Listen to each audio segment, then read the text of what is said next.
Como vocês viram aí nos vídeos anteriores, a gente precisava fazer o reforço, já o fizemos, apenas esse ponto aqui não foi reforçado, esse aqui ocorreu um erro, nós não vimos, então a gente vai talvez dar uma corrigida ali e tal. Vou trocar essa solda por terminais mesmo, via fusível, depois. Mas eu queria mostrar como ficou pelo lado de baixo, vocês já acompanharam na introdução do vídeo toda a soldagem que foi realizada, beleza? Sendo assim, seja bem-vindo ao 9º passo a passo aqui do canal Eletrônica Engenharia. Então, nesse passo a passo, que é o rumo ao final aqui, a gente vai mostrar para vocês a colocação do dissipador. Vai ser uma peça só inteiriça. Nesse caso, eu vou usar um dissipador que eu tenho disponível. Vocês podem usar aí o que vocês achar melhor. Se vocês achar melhor um dissipador dividido no meio, também é problema de vocês. Fiquem à vontade. O que a gente vai fazer aqui agora nesse momento é a marcação com canetão, tá certo? De cada ponta onde a gente vai ter que furar. E para fazer esse furo, naturalmente vamos usar aqui nossa parafusadeira recém-adquirida aqui para nos auxiliar aqui no canal, certo? Ela tem 2 ajustes de velocidade, mas hoje aqui não é um box de parafusadeira, né? Vamos utilizar uma broca, como é esperado. Essa daqui eu já quebrei ela, não me lembro como e nem quando. Sei que eu quebrei e terminei por afiar ela, ficou curta, mas dá mais ou menos aquela largura de parafuso, vocês já estão vendo lá, né? É um dissipador usado, por isso já está marcado os parafusos aí que vocês estão vendo. Você tem 2 opções, você pode comprar um vira-macho desse aqui no Mercado Livre, como eu comprei. Um macho, né? Um vira-macho. Um macho desse aqui de fazer rosca, como eu comprei, mas ele é 2,5. Ou você pode já usar uma broca que faz já o furo e a rosca ao mesmo tempo, que é o caso dessa daqui, beleza? Tem também no Mercado Livre, você vai pesquisar broca faz rosca M3, tá? Ela é 3 mm, dá 2,90 alguma coisinha. Confesso, senhores, fica um pouco foló as roscas que elas fazem. Foi por isso que eu comprei esse daqui, só que esse aqui já ficou pequeno demais, esse macho aqui. Então, enfim, a gente, para resolver esse problema, passa uma broca fina e depois vem com aquela outra broca que já faz a rosca e só faz a rosca em vez de furar. Resolvemos esse problema. Então, vou fazer toda a marcação, vou fazer a furação nos locais certos, depois eu vou aparecer com as micas e com um outro materialzinho isolante ali entre o parafuso e a peça. Então aqui chegou nossas micas do Mercado Livre, o link vai estar aí na descrição para vocês comprarem também. Chegou elas aqui, ó, essas aqui são as micas, isso aqui são os isoladores de parafuso. Isso nós vamos utilizar na primeira etapa DC, né, esses isoladores de parafuso. Na etapa AC, que é a ponte H, a gente vai utilizar uma mica, porém de maior tamanho, beleza? Aqui já estava sendo testado na geladeira, porém na partida da geladeira partiu a trilha aqui, mesmo estando grosso de solda. Então a gente pegou um fio rígido, certo? Desses fios aí que geralmente usa para fazer a rede principal, e vamos fazer o reforço com ele aqui. Faça no de vocês também, para não ter essa surpresa. Eu vou testar aqui né, para mostrar para vocês. Colocando aqui o circuito snubber, tá? Um capacitor 103 1kV e um resistor de 10R 5 watts. Na verdade não precisa disso tudo não, né? Mais esse tanto de watts não. Precisa de um bicho desse tamanho aí não, galera. Basicamente, a gente está ligando com esse resistor e capacitor esse ponto e esse. A gente furou aqui e aqui com muito cuidado, né? E agora a gente soldou o resistor já, como vocês estão vendo. E agora vamos passar a perna desse capacitor para o lado de lá e soldar. Então, resistor insere com capacitor. Esse é o circuito snubber. Vai ficar mais ou menos assim, ó. Tá certo? Furei dos dois lados. A malha RC, resistor de 10R, capacitor 103 1kV. Certo? Como eu disse anteriormente, vocês esquecem o center tape. Só vai soldar daqui para cá e daqui para cá. Resistor insere com capacitor. Esse é um capacitor, como eu disse antes, de 103 1kV, resistor de 10R. Ele é feito justamente para a frequência aproximada que eu estou trabalhando. Tanto que em outros inversores vocês vão encontrar um resistor de 47R, 102 aqui no lugar de 103. Isso tudo varia de acordo com a frequência. Como aqui o nosso propósito não é apresentar cálculo, e sim montagem de forma intuitiva, não vamos abordar cálculo de circuito snubber aqui. Beleza? Para isso eu peço aos senhores que estão nos assistindo, que são especialistas em eletrônica, se quiser comentar aí, fazer o comentário aí no canal, né? Fique à vontade, mas o pessoal que quer aprender como calcular essa malha aí, ó, dá uma pesquisada em alguns canais aí no YouTube, cálculo de circuito snubber. Como vocês puderam perceber, a gente está utilizando aqui, conforme dito, as micas, né, na etapa DC, e o isolador entre o parafuso. Não adianta pôr a mica e deixar sem esse isoladorzinho aqui não, viu? Não vai adiantar a mica daí, porque vai passar entre o dreno para a carcaça, vai fechar curto em tudo aqui. Então, como vocês puderam ver, a gente está usando. Já aqui na segunda etapa, como o MOSFET aqui é todo encapsulado, não tem contato, a parte de contato dele é só na parte traseira. Então, já não preciso daquele isolador. Ó. Posso apanhar direto o parafuso, porém eu preciso da mica. Tá certo? Se deixar sem essas micas aqui, tanto na entrada quanto na saída, vocês vão fechar curto em tudo. Não importa se o dissipador estiver fechado aí ou estiver separado no meio. Parafusou tudo, sem as micas isolante, bota fogo, beleza? Então fica aí esse aviso. Então aqui a gente já colocou também os dois coolers, como vocês também acompanharam aí, ó. Colocamos aqui um isolador de cabo, uma questão de estética, tá? Não é necessário. Tem dois NTC que também não é necessário, se é um dissipador só, pode usar um NTC só. Coloquei isso daqui porque eu quis, mas não é necessário não, viu galera? Sendo 10K, um só tá valendo. Nesse caso aqui, como eu coloquei dois, eu ponhei dois de 20K. Esse é 20K, esse é 20K. Fechou em paralelo, virou um de 10K separado em área maior. Mas não é necessário não. Outra coisa. O sistema de trabalho desses cooler é o seguinte. Puxa o ar pela frente e o cooler de trás suga esse ar quente, criando assim um túnel de vento nessa direção. Esse aqui puxa, esse aqui joga fora esse ar. Esse inversor vai ser colocado, obviamente, numa caixinha. Creio eu que essa caixinha será de acrílico e eu vou mostrar isso aqui no canal, provavelmente num vídeo curto ou outro vídeo dessa natureza. Outra coisa que eu quero trocar também é esse indutor. Funciona muito bem, tá? Para esse projeto funciona. Porém, ele fica esquentando, não gosto de coisas que esquentam. Então, eu já enrolei aqui, ó, 90 voltas em um núcleo maior. Tá certo? O fio eu escolhi a bitola que eu quis, certo? Para suportar a corrente que eu vou trabalhar. Então vocês olham aí pela tabela WG que vocês vão descobrir que fio que é. Mas geralmente um fio grosso aí, desde que caiba, né, no toroidal, maravilhoso. Outra dica importante, esse indutorzinho aqui da fonte ATX, como eu já ensinei nos passo a passo anterior, funciona também. Porém é muito pequeno, então vai ter esse problema de aquecimento. Se vocês colocar dois, um por riba do outro, vai ficar melhor, com certeza, né? Vai distribuir mais o calor, vai aquecer menos, etc e tal. Mas eu indico colocar um de no mínimo o tamanho que está aqui, que é mais ou menos 3,5 cm de raio. Ou seja, de raio, não sei se eu posso dizer isso, mas acho que é isso mesmo, de raio. de uma extremidade do núcleo à outra, sem o fio. Com o fio dá um pouquinho mais de 3,5 cm, tá certo?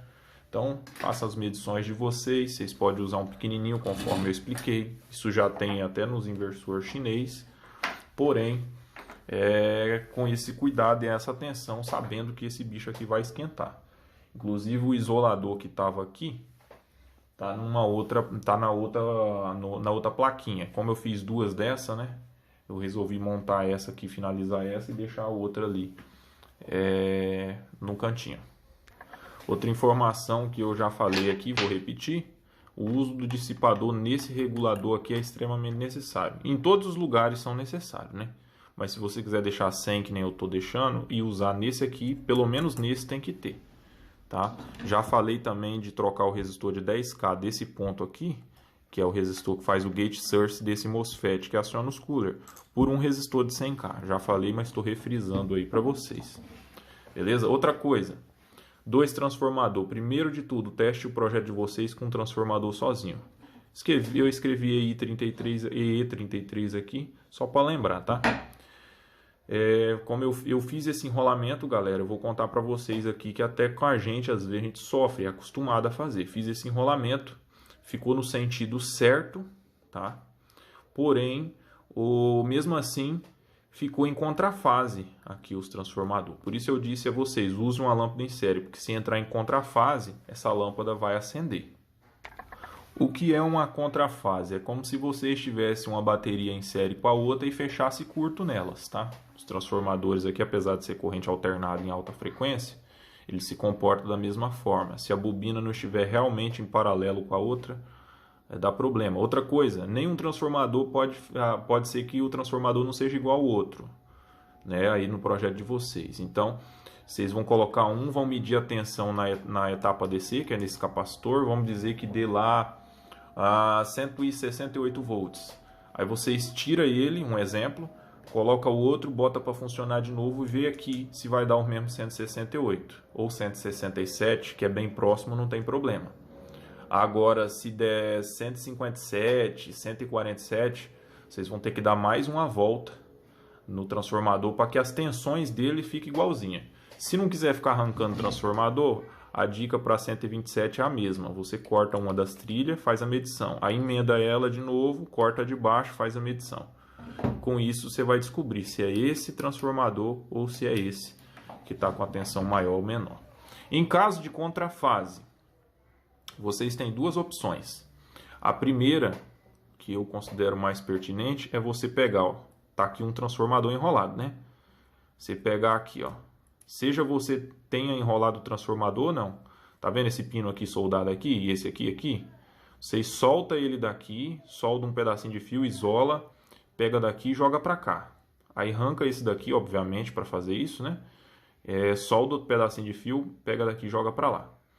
Aí com a lâmpada série. Aí você vai, solda ele no local, a contrafase acabou, tá? Em caso de contrafase, ela acaba e tudo funciona perfeito. A segunda opção é que você pode estar utilizando isso aqui, ó. Tá vendo? Tá certinho aqui, né? A ligação do gate. Você pode arrancar esses jumps e botar um fio. Ao invés de ligar em paralelo aqui, você liga em X. Liga daqui para cá e daqui para cá. Vocês entenderam, né? Em X. Aqui para cá, aqui para cá. Fazendo assim, as bobinas vão trabalhar de forma diferente, né? Vai trabalhar em paralelo os braços de entrada, acabando assim com a contrafase. Defeitos que podem ocorrer na montagem de vocês nesse inversor. Um dos defeitos mais comuns é solda encostando no lugar que não devia. Solda colando uma trilha na outra. Em locais extremamente apertados assim, se você soldar uma trilha na outra vai ter problema. Usem novamente a lâmpada em série que vai descobrir tudo isso. Outro defeito que pode acontecer, se você fizer um enrolamento aqui de 6 voltas, conforme eu ensinei, você vai ter uma tensão de mais ou menos 20, 22 volts aqui, chegando para o regulador. Se você bota um capacitor de 16 aqui, como o projeto manda, ó lá, 16 volts. Se você bota esse capacitor aqui de 16 volts, pode acontecer dele esquentar, porque ele está antes aqui, né? Ele está para cá do regulador, então o regulador vai receber 22 e esse capacitor de 16 recebe 22 também. Vai explodir.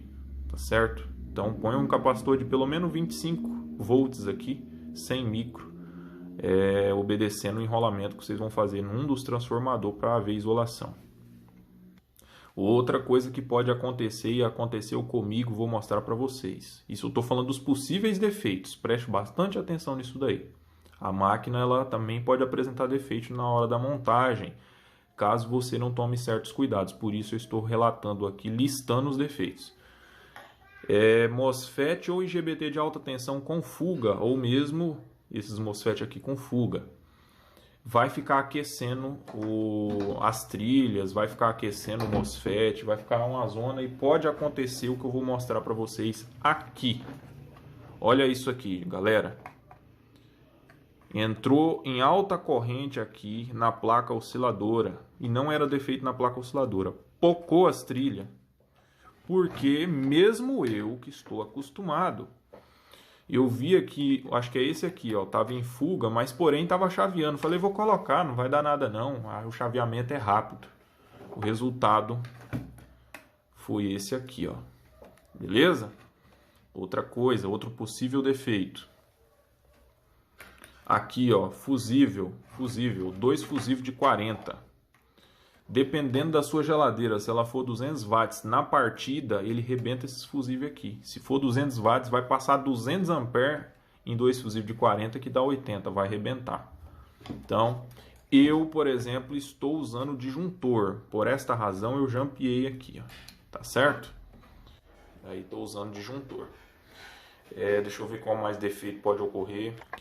Chiado na etapa DC. Esse defeito pode acontecer com vocês também, tá certo? Eu estou listando os defeitos, novamente repito, para que a galera em todos esses casos saiba como resolver. Chiado na etapa DC. Se você não usa feedback, eu não uso feedback. Feedback às vezes dá problema, tá certo? Então eu não uso, já porque a EGS já tem feedback, então na etapa DC eu não uso. Por isso mesmo tem esse resistor em paralelo, que serve para abafar os ruídos que possa acontecer, fazendo a tensão subir deliberadamente. Vai subindo toda a vida e você não sabe por quê. Então usa esse resistor para acabar com isso. Ele é de 5 watts, não, 3 watts, tá? Se é 220, você vai arrancar esse resistor de 3 watts e vai botar outro resistor de 3 watts, né? Só que de 100K. Esse aqui é de 47. Plaquinha osciladora. Se tiver dando ruído aqui na etapa DC, você vai girar esse trimpote todo para direita até ele dar um estalo. Tef! Pronto. Acabou o ruído na etapa DC. Porém, esse ruído pode acontecer por vários motivos. MOSFET de vários valores diferentes, de sucata, se não tiver bem testado, etc e tal, ou com fuga pode gerar ruído. Enrolamento em contrafase pode gerar ruído. Enrolamento com diferença de tensão pode gerar ruído. Então, se você teve dificuldade em botar 2 transformadores, bote só um e deixa o projeto funcionando. Depois você vai fazendo com calma e coloca, vê se a tensão está igual, se não está em contrafase, aí coloca o segundo. Beleza? Vamos passar agora para a placa osciladora. Galera, essa placa osciladora eu não vou ensinar a montar passo a passo, até porque não tenho mais nenhum aqui para montar no momento. Talvez a gente faça um vídeo sobre isso no futuro. Então, nós trabalhamos aqui com S8050 e 8550. Esses aqui, infelizmente, não dá para pegar na sucata. Vocês vão ter que comprar novo aí, nem que seja do Mercado Livre mesmo. Certo? Esse capacitor aqui não precisa. Eu coloquei por bobeira. Na verdade, aqui é um capacitor de 1000 micro que solda aqui por trás e tal. De modo que caiba aqui, ó, entre o trafo e o capacitor. Então, como vocês estão percebendo aqui, como essa placa não tem nenhum erro, vocês vão colocar aqui, ó, 8550, 8050. O sentido, ó, você está vendo que a meia-lua está conferindo com a meia-lua que está desenhada na placa. Então, não há erro. 8550, 8050. É só observar o que está escrito. Certo? Aqui também embaixo está escrito 10R. Aqui está escrito 10K. Tá tudo certinho, galera. Tá? Aqui eu estou usando um de 470 micro 25 volts. Tá, esse aqui não está especificado na placa. Você pode usar igual eu aqui, ó, 470 micro 25 volts. Esse capacitor aqui não é necessário, mas eu coloquei 100 micro 25 volts nessa região aqui, junto com o N4148. Isso é um pino de proteção. Quando ele recebe acima de 1 volts, ele dá um shutdown aqui no... Ou seja, ele desliga o SG3525. Aqui, como vocês sabem, é o jump de feedback. Aqui é um capacitor que não está escrito também. Ele é de 104. Resistor de 10K. Certo? Aqui, outro capacitor 104. Aqui um resistor de 47R, cujas cores são amarelo, roxo, preto e a última é um douradinho, tá? Electrodroid, pesquisa aí no Play Store que vocês vão conseguir digitar essas cores e vão ter facilidade. Aqui um trimpote de 10K. Aqui, pessoal, a parte importante que eu vou falar no final. Aqui outro capacitor de 104, certo?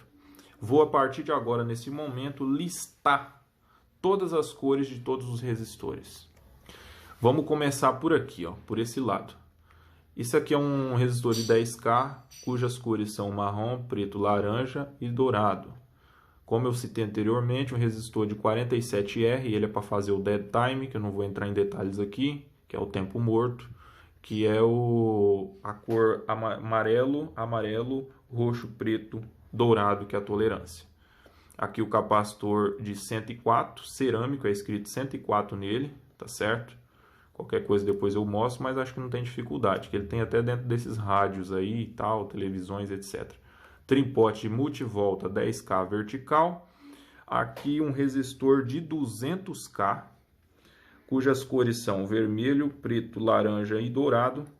Aqui outro capacitor que é escrito no seu corpo cerâmico 104. Aqui outro resistor de 10K, cujas cores são marrom, preto, laranja e dourado. Certo? Aqui a mesma coisa, marrom, preto, laranja e dourado. Aqui um resistor de 10R, que é marrom, preto, preto e geralmente um douradinho aqui. Esse aqui tem mais especificações, acho que deve ser um resistor de precisão. Certo? Aqui a mesma coisa, é o mesmo, marrom, preto e preto. Aqui também, certo? Aqui é um N4148, é um diodo comum. Aqui o capacitor de 100 micro por 25 volts, que já está descrito a polaridade aqui, mais e menos. O capacitor de 470 por 25 volts. Aqueles que eu falei para você, os transistores S8550, o próximo 8050, o próximo 8050 e o próximo 8550. Aqui um resistor de 10K, que ele é de aterramento, que a cor é marrom, preto, laranja e dourado. Certo? Dito isso tudo, vamos para o final, que é esse capacitor aqui, que é um capacitor que pode ser de tântalo, pode ser de poliéster, mas não pode ser cerâmico, como é o capacitor que está do lado dele aqui. Olha aqui, 2N2, 2.2 nanofarad por 63 volts. Tá, eu não me lembro, mas se eu não me engano é modelo tipo MKP. Eu não me lembro muito bem não, mas é um capacitor de precisão. Ele não é um capacitor que apresenta muitas variações, porém vocês podem usar também de tântalo, que é um capacitor amarelinho. Nunca usar esse tipo de capacitor aqui, ó. E se for usar poliéster, tenha certeza que ele está realmente com a capacitância certa, pois isso vai modificar a frequência, que pode fazer com que os MOSFET aqueça ou não, ou que o inversor fique forte ou não. Tome muito cuidado com esse capacitor aqui. Aqui pelo lado de trás não tem nenhuma novidade, as soldas estão tudo perfeita, só faltou lavar o fluxo. Vocês estão vendo aí que não há nenhum jampeamento, nada de preocupação. Dito isso, eu me despeço de vocês com algumas outras informações, que, por exemplo, aqui, ó, como eu disse, o meu transformador foi enrolado certo, com a número de volta certo, mas entrou em contrafase, eu precisei mudar, né? Ele era nesse terminal, eu passei para aquele, e daquele passei para esse. Beleza? Não esqueçam do que já foi dito antes, fazer o reforço aqui, porque vai passar uma corrente na hora da partida alta. Se essa corrente alta passar e vocês não tiverem reforçado as trilhas, como no vídeo, vai partir a trilha no meio, pode até queimar teu inversor. Beleza, galerinha? Pelo lado de trás aqui nós temos a ligação do NTC, que está em paralelo como especificado, e dos dois coolers, que vocês podem soldar direto, mas eu preferi com encaixe. Positivo, muito obrigado por ter assistido até aqui. O próximo tutorial, na verdade, será a finalização, né? Que é a parte de teste. Estaremos testando essa maquinazinha aí no canal.